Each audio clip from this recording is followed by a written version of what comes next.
Hi hello ಸ್ನೇಹಿತರೆ, welcome back to lucky life style.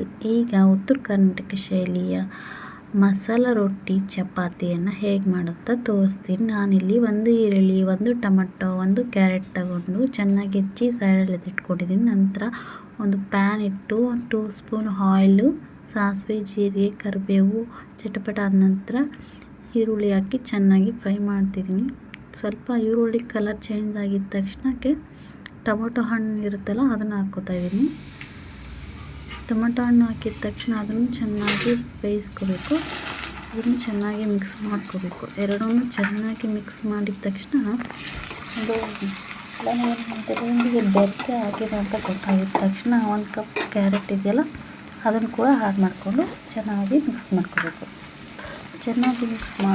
ಅದನ್ನು ಸ್ವಲ್ಪ ಅಲ್ಲೇ ಫ್ರೈ ಆಗಿಬಿಡ್ಬೇಕು. ಅದು ಹಸಿ ವಾಸನೆ ಎಲ್ಲ ಹೋಗೋ ತನಕ ಚೆನ್ನಾಗಿ ಫ್ರೈ ಮಾಡ್ತಾಯಿರಿ.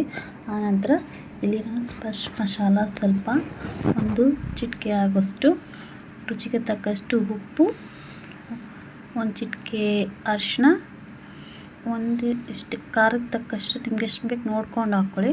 ಚಿಕ್ಕ ಮಕ್ಕಳು ತಿನ್ನೋದ್ರೆ ಕಡಿಮೆ ಹಾಕ್ಕೊಳ್ಳಿ, ದೊಡ್ಡವ್ರು ತಿನ್ನೋದ್ರೆ ಸ್ವಲ್ಪ ಜಾಸ್ತಿನೇ ಹಾಕ್ಕೊಂಡು ಚೆನ್ನಾಗಿ ಮಿಕ್ಸ್ ಮಾಡಿ ಒಂದು 2 ಮಿನಿಟ್ಸ್ ಬಿಟ್ಟಿದ ತಕ್ಷಣ ಪಲ್ಯ ರೆಡಿ ಆಗಿಬಿಡುತ್ತೆ. ಚೆನ್ನಾಗಿ ಫ್ರೈ ಆಗಿರುತ್ತೆ. ನೋಡಿ ಕಾಣಿಸ್ತಿದೆಯಲ್ಲ ನಿಮಗೆ, ಈ ರೀತಿ ರೆಡಿಯಾಗಿರಬೇಕು. ಎಲ್ಲ ಘಮ ಹೋಗಿ ಪಲ್ಯ ಒಂದು ಹಂತಕ್ಕೆ ಬಂದೈತೆ. ಪಲ್ಯ ಆಗಿದೆ, ತಣ್ಣಗಾಗಿ ಬಿಟ್ಬಿಡೋಣ. ಇಲ್ಲಿ 2 ಕಪ್ ಗೋಧಿ ಹಿಟ್ಟು ನಾನು ಇಲ್ಲಿ ಬಂಡೆ ಮೇಲೇ ಈ ಥರ ಜಲ್ಡಿ ಇಟ್ಕೊಂಡು ಈ ಥರ ಚೆನ್ನಾಗಿ ಪಲ್ಯನ ಮಿಕ್ಸ್ ಮಾಡಿ ನಾದ್ಕೊಂಡಿದ್ದೀನಿ. ಇಲ್ಲಿ ನೋಡಿ ಚಪಾತಿನ ಎಲ್ಲ ತಿಕ್ಕಿ ಈ ಥರ ಇಟ್ಕೊಂಡಿದ್ದೀನಿ. ಈಗ ಹೆಂಚಿಟ್ಬಿಟ್ಟು 2 ಸ್ಪೂನ್ ಆಯಿಲ್ ಹಿಂಗೆ ಆ್ಯಡ್ ಮಾಡಿಕೊಂಡು ತಿಕ್ಕಿರೋ ಚಪಾತಿ ಇಟ್ಕೊಂಡು ಅದನ್ನು ಒಂದೊಂದೇ ಸುಡ್ತಾ ಹೋಗ್ತೀನಿ. ನೋಡಿ ಹೇಗೆ ಬರುತ್ತೆ ಅಂತ ನಿಮಗೆ ಗೊತ್ತಾಗುತ್ತೆ.